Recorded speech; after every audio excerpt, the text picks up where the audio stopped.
வணக்கங்க. இப்போ நம்ம எங்க வந்திருக்கோம்னா, சென்னை தீவுத்திடல்ல 50வது சுற்றுலா பொருட்காட்சி தொடங்கியிருக்காங்க. அத தான் இந்த வீடியோல நம்ம பார்க்க போறோம். வாங்க எப்படி இருக்குன்னு பார்க்கலாம். இந்த எக்ஸிபிஷனை பற்றி சொல்லணும்னா one of the largest and oldest exhibition சொல்லலாங்க. இந்த எக்ஸிபிஷனில் என்ன இருக்கும்னு பார்த்தீங்கன்னா, தமிழக அரசு துறை மற்றும் மத்திய அரசு துறை அரங்குகள்னு சொல்லிட்டு மொத்தம் 43 அரங்குகள் இடம்பெற்றிருக்குங்க. இது 1974வது வருஷத்துலேருந்து ஸ்டார்ட் பண்ணாங்க. இது வந்து ரொம்ப முக்கியமான வருஷம். ஏன்னா 50வது வருஷம் பொன்விழா ஆண்டுன்னே சொல்லலாம். இங்கே வந்து நிறைய கடைகள் எல்லாமே இருக்குங்க. அது மட்டும் இல்லாமல் தமிழக அரசோட அந்த அரங்குகள் நிறைய இருக்கும். ஃபஸ்ட்டு நம்ம இந்த ஷாப்புக்குள்ளே தான் நுழைஞ்சோம். ஆர்டிஃபிஷியல் ஃப்ளவர்ஸ் எல்லாமே இதில் இருந்துச்சுங்க. எல்லாமே 20 ரூபா தான். ரொம்ப அழகாக இருந்தது. நம்ம வீட்டில் பூ வாங்காத அன்றைக்கி இந்த மாதிரி ஆர்டிஃபிஷியல் ஃப்ளவர் வச்சுட்டு போனீங்கன்னா ரொம்ப நல்லாயிருக்கும். இதில் பார்த்தீங்கன்னா அந்த எல்லோ இந்த ரெட்டு இதெல்லாம் மெரூனு இந்த கலர்லலாம் ஃப்ளவர்ஸ் வந்து அப்படியே ரியல் ஃப்ளவர் மாதிரியே இருந்ததுங்க. ரொம்ப சூப்பராக இருந்துச்சு. எக்கச்சக்கமான கடைகள் எல்லாமே இங்கே இருக்குங்க. இந்த கடையில் பார்த்தீங்கன்னா எல்லாமே 20 ரூபா 30 ரூபா 40 ரூபா அந்த மாதிரி சொல்லிட்டு நிறைய இது இருந்துச்சுங்க. ஆக்சுவலாக கிராமத்தில் ஒரு திருவிழா நடந்தால் எப்படி இருக்குமோ அந்த மாதிரி தான் இந்த எக்ஸிபிஷன் இருக்குங்க. எப்போவுமே பார்த்தீங்கன்னா எக்ஸிபிஷன்னா நிறைய கடைகள் எல்லாமே இருக்கும். பட் இது வந்து கவர்மெண்ட் ஏற்படுத்துறதால இது ரொம்ப ரொம்ப ஸ்பெஷலு. ஏன்னா 1974வது வருஷத்துலேருந்து தொடர்ந்து இந்த எக்ஸிபிஷனை அவங்க ரன் பண்ணிகிட்ருக்காங்க. இது வந்து 50th இயருங்க. ரொம்ப சூப்பராக இருந்துச்சு. 50th இயர் அப்படின்னா பொன்விழா மாதிரி தான். அதனால் வந்து ரொம்ப ஸ்பெஷலாக வச்சுருந்தாங்க. ஒவ்வொரு அரங்குகளுமே ரொம்ப ஸ்பெஷலாக இருந்துச்சு. ஸோ நிறைய ஃபஸ்ட்டு நம்ம வந்து கடைகள் எல்லாமே பார்த்துடலாம். எக்கச்சக்கமான கடைகள் இருக்குங்க. நம்ம வீட்டுக்கு தேவையான பொருட்கள் எல்லாமே வாங்குறதுக்கு இருந்தது. ஃபேன்சி ஐட்டம்ஸு நிறைய இருந்துச்சு. 10 ரூபாய்க்கு கூட நிறைய ஐட்டம்ஸ் வச்சுருக்காங்க. இப்போ நான் பார்த்தது வந்து இங்கே இருக்க வளையல்லாம் பார்த்தீங்கன்னா 20 ரூபான்னு சொல்லியிருந்தாங்க. ஸோ 20 ரூபா தானே அப்படின்னு சொல்லிட்டு நிறைய பேர் வாங்கினாங்க. நானும் வாங்கினேன். ஸோ ரொம்ப நல்லா இருந்துச்சுங்க. நிறைய கடைகள் இருக்குங்க.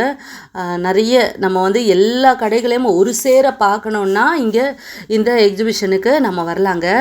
இதுக்கு டிக்கெட்டுன்னு பார்த்தீங்கன்னா உள்ளே என்ட்ரு ஆகிறதுக்கு பெரியவங்களுக்கு 40 ரூபா, குழந்தைங்களுக்கு அதாவது 5லேருந்து 10 வயசுக்குள்ளே இருக்கவங்களுக்கு 25 ரூபா, 5 வயசுக்கு உட்பட்ட குழந்தைங்களுக்கு ஃப்ரீ என்ட்ரி தாங்க. அப்புறம் வந்து பைக் பார்க்கிங் வந்து 50 ரூபா, கார் பார்க்கிங் பார்த்திங்கன்னா 120 ருபீஸ் வாங்குறாங்கங்க. ஸோ டெய்லி காலையில் மதியானம் 3 மணிலேருந்து நைட்டு 10 மணி வரைக்கும் இருக்குங்க. சாட்டர்டே சண்டே அப்புறம் ஃபெஸ்டிவல் டே இந்த மாதிரி வந்துச்சுன்னா உங்களுக்கு வந்து காலையில் 11 மணிலேருந்து நைட்டு 10 மணி வரைக்கும் இந்த எக்ஸிபிஷன் உங்களுக்கு ஓப்பனில் தாங்க இருக்கும். ஸோ எல்லாருமே குழந்தைங்களோட போகலாம். ஒவ்வொரு துறையாக நம்ம பார்த்துட்டு வரலாம். ஃபஸ்ட்டு பார்த்திங்கன்னா நான் எந்த துறையில் இது பண்ணேன்னா இந்து அறநிலையத்துறை. இது வந்து ரொம்ப ரொம்ப சூப்பராக இருக்குங்க. ஒரு கோவில் வந்து எப்படி இருக்குமோ அந்த மாதிரி உண்மையிலே நம்ம கோவிலுக்குள்ளே தான் இருக்கோமா, இது வந்து ஒரு செட்டிங் அதாவது ஒரு இதுன்னே தெரியாதுங்க. ரொம்ப ரியலாக பண்ணியிருப்பாங்க. அந்த தூண் முதற்கொண்டு ரொம்ப சூப்பராக போட்டிருப்பாங்க. இதை வந்து நம்ம தனியாக ஒரு பதிவு போடுவோம். ஏன்னா எனக்கு அது அந்தளவு ரொம்ப பிடிச்சிருந்தது. எப்போவுமே இந்த இந்திய சுற்றுலா மற்றும் தொழில்துறை கண்காட்சி தொடங்கினாங்கன்னா நிறைய அரங்குகள் போடுவாங்க. பட் இந்த அறநிலையத்துறை இந்து அறநிலையத்துறை ரொம்ப சூப்பராகவே இருக்கும். எல்லாமே நல்லாயிருக்கும். இப்போ நம்ம வந்து அதை வந்து நான் தனியாக ஒரு வீடியோ போடுறேங்க. இப்போ வந்து வனத்துறைக்கு நம்ம வந்திருக்கோம். ஃபாரஸ்ட் ஏரியாவுக்கு தான் வந்திருக்கோம். உள்ள ஃபாரஸ்ட்டில் எப்படிலாம் இருக்கும் அப்படிங்கிற மாதிரி விலங்குகள் எல்லாமே யானை, அதுக்கப்புறம் மான், இந்த மாதிரி விலங்குகள் எல்லாமே போட்டிருந்தாங்க. ஸோ இது மாதிரி தான் ஒவ்வொன்றும். இப்போ இந்தியன் ஆயில்னு சொல்லிட்டு இது ஒரு அரங்குகள் உள்ள அவ்வளோ ஒன்றுமே பிரம்மாண்டமாக பண்ணி வச்சுருக்காங்கங்க. இப்போ நம்ம ஒவ்வொரு அரங்குக்குள்ளேயும் எல்லா அரங்குகளையும் போக முடியாது. ஏன்னா ரொம்ப நேரம் ஆகுங்க. ஆக்சுவலாக இது போகணும் அப்படின்னு நினச்சிங்கன்னா ஃபுல்லாக எல்லாத்தையுமே பார்க்கணும் அப்படின்னு நினச்சிங்கன்னா எப்படியோ ஒரு 3 or 4 ஹவர்ஸ் ஆகும். நல்லா நிதானமாக பார்க்கணும் அப்படின்னு நினச்சிங்கன்னா கண்டிப்பாக டைம் எடுக்குங்க. ஸோ இந்தியன் ஆயிலில் வந்து அவங்க எப்படியெல்லாம் பண்ணுறாங்க அப்படின்னு சொல்லிட்டு அதற்கான ஃபோட்டோஸ் எல்லாமே நிறைய வச்சுருப்பாங்க. அதே மாதிரி ஒவ்வொரு மாதிரி வடிவங்களும் வச்சுருப்பாங்க. நமக்கு எக்ஸ்பிளைனும் பண்ணுவாங்க.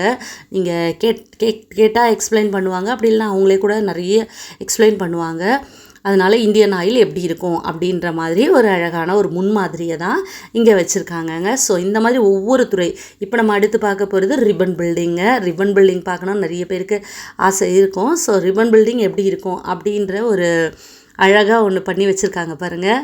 சின்னதுன்னு சொல்ல முடியாது, இதுவே இவ்வளோ பெருசாக இருக்குது. ஒரு வெள்ளை மாளிகை மாதிரி ரொம்ப அழகாக ரிப்பன் பில்டிங் இந்த மாதிரி இருக்குது. அதே மாதிரி என்னென்ன ஆஃபீஸ்லாம் அது உள்ளே இருக்குது, அதை சுற்றி என்னென்ன இருக்குது அப்படின்னு சொல்லிட்டு கவர்மெண்ட் கார்ப்பரேஷன்ஸ் என்னென்னலாம் வச்சுருக்காங்களோ அது எல்லாமே ஒரு அழகான ஒரு மாதிரி வடிவம் வச்சுருக்காங்க.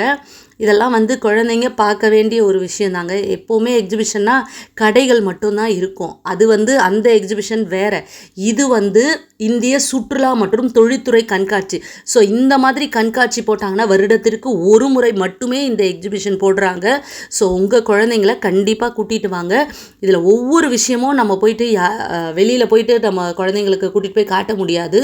மொத்த துறையுமே, அதாவது மருத்துவத்துறையாக இருக்கட்டும், விளையாட்டுத்துறையாக இருக்கட்டும், சுற்றுலாத்துறையாக இருக்கட்டும், விவசாயத்துறையாக இருக்கட்டும், இந்த மாதிரி ஏகப்பட்ட துறைகளை இவங்க வந்து அழகாக செட்டு போட்டு அவ்வளோ அற்புதமாக பண்ணி வச்சுருக்காங்க.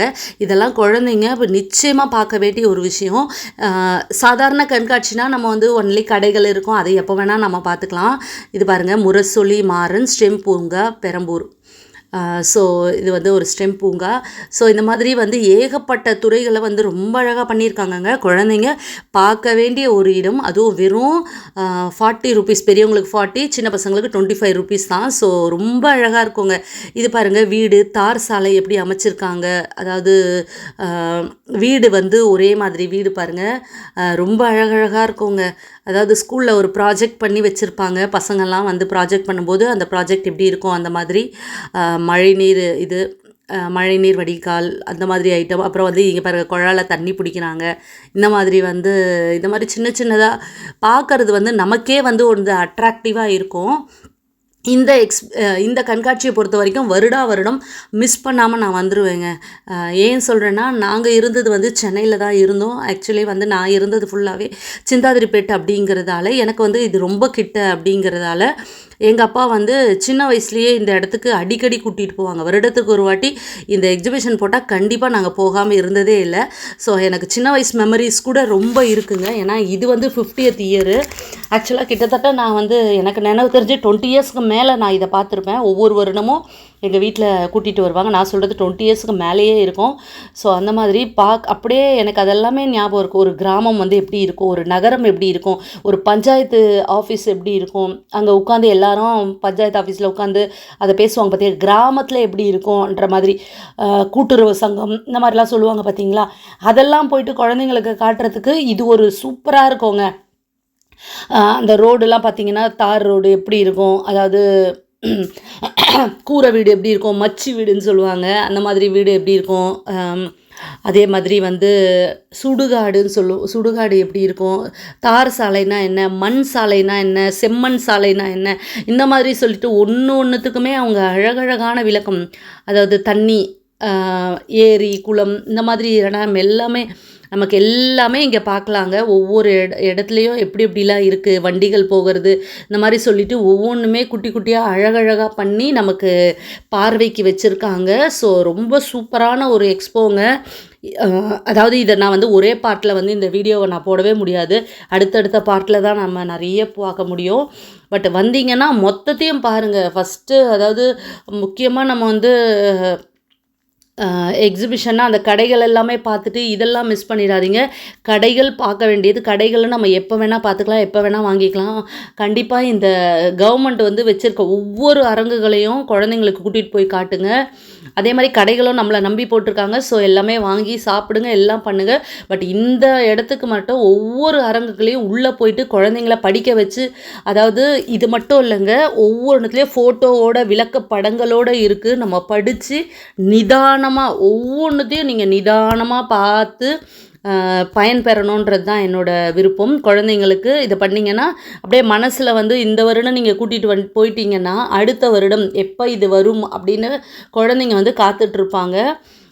இதெல்லாம் பார்த்திங்கன்னா சுடுகாடு, அந்த அதாவது மின் தகனம் சொல்லுவாங்கள்ல, கரண்ட்டில் தகனம் பண்ணுறது, அந்த மாதிரி சொல்லிவிட்டு எல்லாமே இங்கே வந்து ரொம்ப அழகாக இந்த மாதிரி வடிவத்தில் இவங்க வச்சுருக்காங்கங்க. ஒவ்வொரு துறையாக நம்ம போயிட்டுருக்கோம். ஸோ அடுத்து நம்ம என்ன துறைக்கு போகணுன்னா, இது வந்து அது என்ன சொல்லுவாங்க, சமுதாய கூடம் அது நினைக்கிறேன். அந்த சமுதாய கூடத்தில் பெண்களுக்கு என்னென்னலாம் செய்வாங்க, வளகாப்பு பண்ணுவாங்க, அந்த மாதிரி இதெல்லாமே கூட இங்கே சூப்பராக பண்ணி வச்சுருந்தாங்க. மருத்துவத்துறை, மருத்துவத்துறை இது.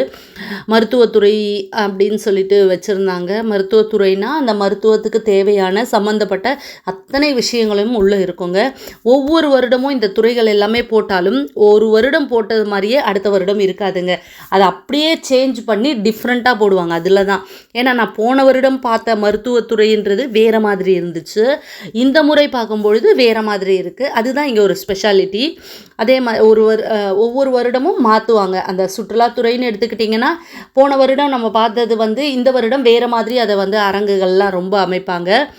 ஸோ இதெல்லாம் பார்த்திங்கன்னா ஒரு கிராமத்தில் வந்துங்க இதுவும் எப்படி இருக்கும், அதாவது ஒரு கிராமத்தில் வந்து ஒரு ஹாஸ்பிட்டல் இருந்தால் எப்படி இருக்கும், வீட்டுக்கே வந்து பிரசவம் பார்க்குறது எப்படி, இந்த மாதிரி இதெல்லாமே கிராமத்துலலாம் எப்படி வந்து இருக்குது அந்த மாதிரி அதை வந்து சுட்டி காட்டி அதை ஒரு மாதிரி வடிவமாக வச்சுருக்காங்க. மலை பிரதேசம், அதாவது ரொம்ப பழங்குடியின மக்களுக்கெல்லாம் போயிட்டு அந்த மலைப்பகுதிக்கே போயிட்டு இந்த நர்ஸ்லாம் போயிட்டு ஹெல்ப் பண்ணுவாங்க, டாக்டர்ஸ்லாம் போயிட்டு அவங்களுக்கெல்லாம் தெரியாது என்னென்ன சலுகைகள் இருக்குன்ட்டு.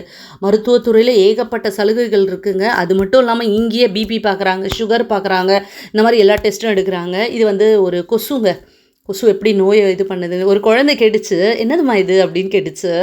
கொசுன்னு அவங்க அம்மா சொல்கிறாங்க. பொய் தானே சொல்கிற அப்படின்னு சொல்லிச்சு அந்த குழந்தை. எனக்கு சிரிப்பு தான் வந்துச்சு. கொசு வந்து பெரிய வடிவில் வைக்கும்போது அது நம்ப மாட்டேங்குது. கொசுனா குட்டியாக தானே இருக்கும், என்கிட்ட பொய் சொல்கிறல்ல நீ அப்படின்ச்சு. எனக்கு சிரிப்பு தான் வந்துச்சு. ஸோ அதை பெருசாக வச்சுருந்தாங்க. அதே மாதிரி கை வாஷ் பண்ணுறது எப்படி அப்படின்ட்டு, அதே மாதிரி ஒரு கேன்சர் வந்தால் ஒரு பேஷண்ட் எப்படி இருப்பாங்கன்ற மாதிரி அந்த மாதிரி ஒரு இதெல்லாம் வச்சுருந்தாங்க. நம்ம அடுத்தடுத்த துறைக்கு அப்படியே ஜம்ப் பண்ணிக்கிட்டே இருக்கும். ஸோ வந்து இதே அந்த மருத்துவத்துறையில் இந்த இடத்துல மலை பிரதேசத்தில் வந்து போய் மக்களுக்கு எப்படியெல்லாம் நம்ம மருத்துவத்துறை உதவி செய்யுது, கவர்மெண்ட்டில் நிறைய சலுகைகள் இருக்குங்க. பட் என்னென்ன சலுகைகள் இருக்குது அப்படிங்கிறதே நமக்கு தெரியாமல் இருக்குது அப்படின்னு தான் சொல்லணும். ஸோ எக்கச்சக்கமான சலுகைகள் இருக்குது. இங்கே உள்ளே வந்து பார்த்திங்கன்னா உங்களுக்கு தெரியும் இவ்வளோ விஷயங்கள் நடக்குதா அப்படின்ற மாதிரி. ஸோ நிறைய விஷயங்கள் இருக்குங்க. அடுத்தடுத்த பதிவுகளில் நான் உங்களுக்கு நிறைய, அதாவது விவசாயத்துறை, நீர்வளத்துறை, மீன்வளத்துறை, அது மாதிரி நிறைய துறைகள் இருக்குது. அதெல்லாமே அடுத்த பதிவில் நான் பார்க்குறேன். ஓகேங்க, இந்த வீடியோ பிடிச்சிருக்கோன்னு நம்புகிறேன். இன்னொரு வீடியோவில் நான் உங்களை மீட் பண்ணுறேங்க. மறக்காமல் லைக் பண்ணி சப்போர்ட் பண்ணுங்கள். பாய்.